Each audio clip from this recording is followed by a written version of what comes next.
Movie की शुरुआत 4 जुलाई 1996 में गर्मियों के मौसम से होती है, जहां हम एक बीच पर चार दोस्तों जूली, रे, हेलेन और बैरी को देखते हैं। वे लोग ड्रिंक करते हुए हेलेन के ब्यूटी कंपटीशन में जीत का जश्न मना रहे होते हैं। साथ ही बैरी और रे अपनी अपनी गर्लफ्रेंड हेलेन और जूली के साथ कुछ अच्छा समय भी बिताते हैं। उसके बाद जब वे वापस लौट रहे होते हैं तो कार चलाने की जिम्मेदारी रे को दी जाती है, क्योंकि उसने ड्रिंक्स नहीं पी होती हैं।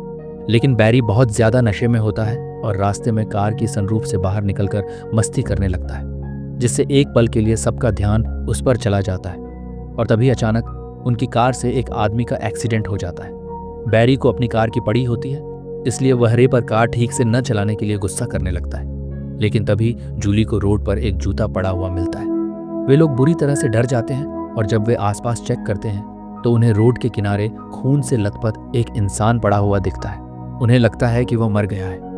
जूली और हेलेन पुलिस के पास जाना चाहते हैं, लेकिन बैरी कहता है कि कार में शराब गिरी हुई है, पुलिस मानेगी नहीं कि यह बस एक एक्सीडेंट था। बैरी उन सबको लाश को ठिकाने लगाने के लिए मनाता है और तभी उन्हें सामने से उनके एक दोस्त मैक्स की कार आती दिखती है। तो बैरी, रे और हेलेन मिलकर लाश को रोड के किनारे छुपा देते हैं और जूली मैक्स के पास जाकर उसका ध्यान भटकाने लगती है। लेकिन मैक्स बैरी की कार का टूटा बोनट देख लेता है, तो जूली झूठ बोल देती है कि उनकी कार खराब हो गई थी। मैक्स ज्यादा कुछ समझ नहीं पाता और वहां से चला जाता है। उसके बाद वे चारों लाश को लेकर एक झील में आ जाते हैं। बैरी और हेलेन लाश को पानी में धकेलने लगते हैं, पर तभी वह आदमी अचानक से जाग जाता है और हेलेन का क्राउन पकड़ लेता है। बैरी उसे धक्का देकर पानी में गिरा देता है, लेकिन क्राउन उसके हाथ में ही रह जाता है। तो बैरी तुरंत पानी में कूदकर लाश के हाथ से क्राउन निकालने लगता है, लेकिन तभी अचानक से उस आदमी की आंखें खुल जाती हैं। बैरी डरकर क्राउन के साथ ऊपर आ जाता है और उन सबसे जबरदस्ती वादा करवाता है कि वे चारों अपना ये राज किसी को भी नहीं बताएंगे। अब इस हादसे को 1 साल बीत जाता है और जूली गर्मी की छुट्टियों में कॉलेज से घर लौट आती है। घर पर उसकी माँ उसे एक लेटर देती है, जो बिना कोई नाम, पता या पोस्टमार्क के आई होती है। जूली जब वह लेटर खोलकर देखती है तो उसमें लिखा होता है, I know what you did last summer. Julie सोचती है कि उनका राज किसी को पता तो नहीं चल गया। वह घबरा जाती है। जूली वह लेटर लेकर हेलेन से मिलने जाती है, जो अब अपने फैमिली स्टोर में काम करती है। वे दोनों जब वह लेटर बैरी को दिखाते हैं तो बैरी कहता है कि एक्सीडेंट का वह राज उनके अलावा कोई नहीं जानता है। लेकिन फिर उन्हें याद आता है कि मैक्स ने उन्हें वहां देखा था। तो बैरी कहता है कि ये मैक्स की भी कोई शरारत हो सकती है। इसलिए तीनों मैक्स से मिलने पास ही के एक डॉक्स में पहुंचते हैं। बैरी मैक्स से बात करने अकेले जाता है और मैक्स को उस लेटर के बारे में पूछकर धमकाने लगता है और अपने हाथ में बर्फ उठाने वाला हुक भी उठा लेता है। लेकिन मैक्स भी कहता है कि उसे कुछ नहीं पता है। उसके बाद तीनों रे से मिलते हैं, जो अब एक मछुआरा बन चुका है। बैरी और हेलेन जूली और रे को अकेला छोड़कर वहां से चले जाते हैं। बाद में रे जूली और उसके पुराने रिश्ते की बातें याद करने लगता है, लेकिन जूली उसमें इंटरेस्ट नहीं दिखाती और वहां से चली जाती है। लेकिन इसी दौरान जब मैक्स अपने वर्क प्लेस में होता है तो काला रेनकोट पहने एक रहस्यमयी आदमी बर्फ उठाने वाले उसी हुक से मैक्स को मार डालता है, जिससे बैरी ने उसे डराया था। और उसी रात जब बैरी जिम में वर्कआउट करके चेंजिंग रूम में जाता है तो उसके लॉकर में एक काली कोट रखी हुई दिखती है। लेकिन जब बैरी फ्रेश होकर वापस चेंजिंग रूम में आता है तो उसे अपने लॉकर में अपनी ही BMW का एक फोटो लटका मिलता है और उसके पीछे लिखा होता है, आई नो। बैरी देखता है कि कोट भी लॉकर से गायब है। बैरी डरकर बाहर जाता है तो बाहर कोई उसकी कार लेकर भागने लगता है। बैरी उसके पीछे दौड़ता है, लेकिन कार एक जगह रुक जाती है और कार में बैठा वही आदमी वापस बैरी की ओर आकर बैरी की ही कार से उसे कुचल देता है। और फिर कार से वही काले जैकेट वाला आदमी हाथ में हुक लिए बैरी के पास आकर खड़ा हो जाता है। बैरी को हॉस्पिटल लाया जाता है, जहां चारों दोस्त फिर से मिलते हैं। बैरी उनको बताता है कि कातिल ने काला रेनकोट पहना हुआ था, लेकिन वह अभी भी पुलिस को कुछ भी नहीं बताने की जिद पर अड्डा होता है। जूली उन्हें बताती है कि उसने पता किया था कि जिस आदमी का उनकी कार से एक्सीडेंट हुआ था उसका नाम डेविड था। उन सबको लगता है कि हो सकता है डेविड का कोई दोस्त या रिश्तेदार ये सब कर रहा हो। इसलिए जूली और हेलेन अखबारों में छपी पुरानी खबरें खंगालती हैं और डेविड के घर के बारे में पता लगाती हैं। दोनों वहां जाने का फैसला करके निकल जाती हैं और शहर से दूर बने उसके घर पहुंच जाती हैं। वहां उन्हें डेविड की बहन मिस्सी मिलती है। वे लोग कार खराब होने का बहाना करके उसके घर के अंदर जाते हैं। शुरुआत में उन्हें लगता है कि मिस्सी भी कातिल हो सकती है, लेकिन बातचीत के बाद वह उन्हें बहुत इमोशनल लगती है। वह उन्हें बताती है कि उसके भाई की मौत के बाद बिली ब्लू नाम का एक अच्छा आदमी उनका दर्द बांटने आया था, जो खुद को डेविड का दोस्त बता रहा था। फिर वे दोनों वहां से निकल जाते हैं। उसी रात जब हेलेन अपने घर पहुंचती है तो वह हत्यारा भी उसके घर में घुसकर एक अलमारी में छुप जाता है। हेलेन उसे देख नहीं पाती और सो जाती है, लेकिन जब सुबह उसकी नींद खुलती है तो वह देखती है कि किसी ने उसके बाल काट दिए।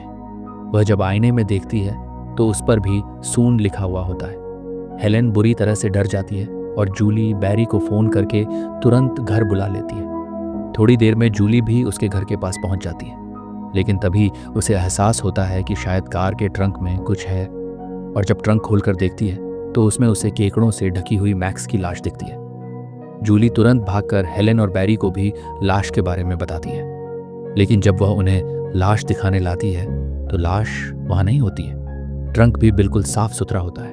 बैरी को लगता है कि यह सब जूली का भ्रम है, लेकिन जूली जब पूरे यकीन के साथ कहती है, मैंने मैक्स की लाश देखी थी, तो वे तीनों रे के पास आ जाते हैं। बैरी गुस्से में रे को मारने लगता है। उसे लगता है कि ये सब हरकतें रे कर रहा है क्योंकि वह उनके साथ नहीं था, लेकिन रे कहता है कि उसने कुछ नहीं किया है और वह भी खुद खतरे में है क्योंकि उसे भी ऐसा ही एक लेटर मिला है। अब उन सबको समझ नहीं आ रहा होता है कि अगर मैक्स और रे इसके पीछे नहीं है तो फिर ये सब कर कौन रहा है। अब 4 जुलाई का परेड वाला दिन भी फिर से वापस आ जाता है। जूली को लगता है कि परेड में कातिल जरूर आएगा, इसलिए वह हेलेन और बैरी को परेड में शामिल होने भेज देती है और खुद वापस मिस्सी से मिलने का फैसला करती है।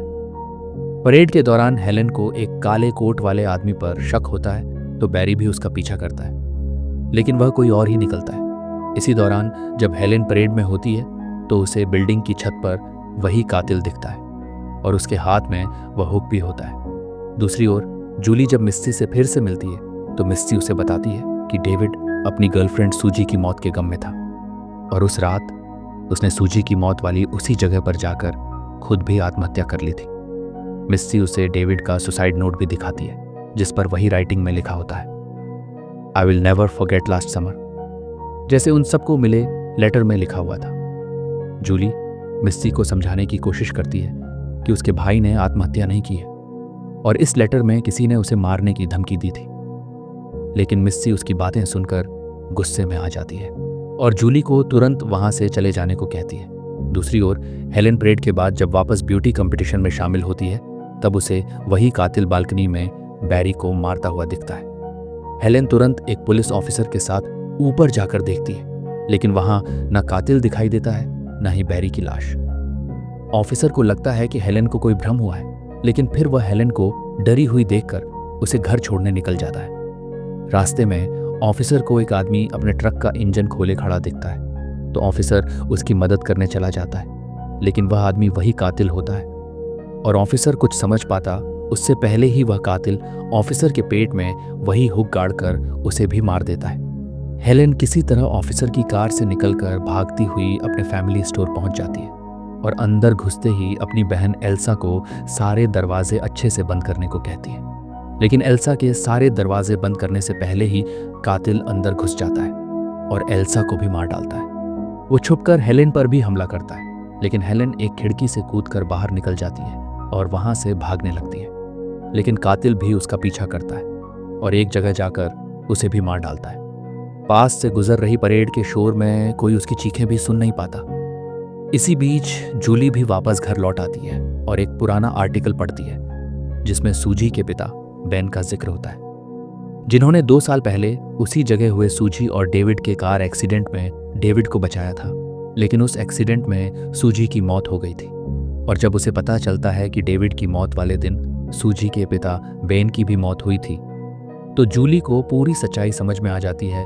जूली तुरंत रे के पास जाती है और उसे बताती है कि पिछले साल जिस आदमी को उन्होंने गाड़ी से टक्कर मारी थी वो डेविड नहीं बल्कि सूजी के पिता बेन थे।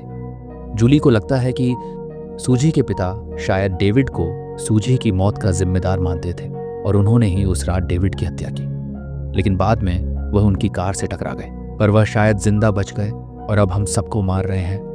पर तभी जूली की नज़र रे की नाव पर जाती है जिस पर डेविड के उसी दोस्त बिली ब्लू का नाम लिखा होता है। जूली को एक पल के लिए लगता है कि शायद रे ही कातिल है। वह डरकर भागने लगती है।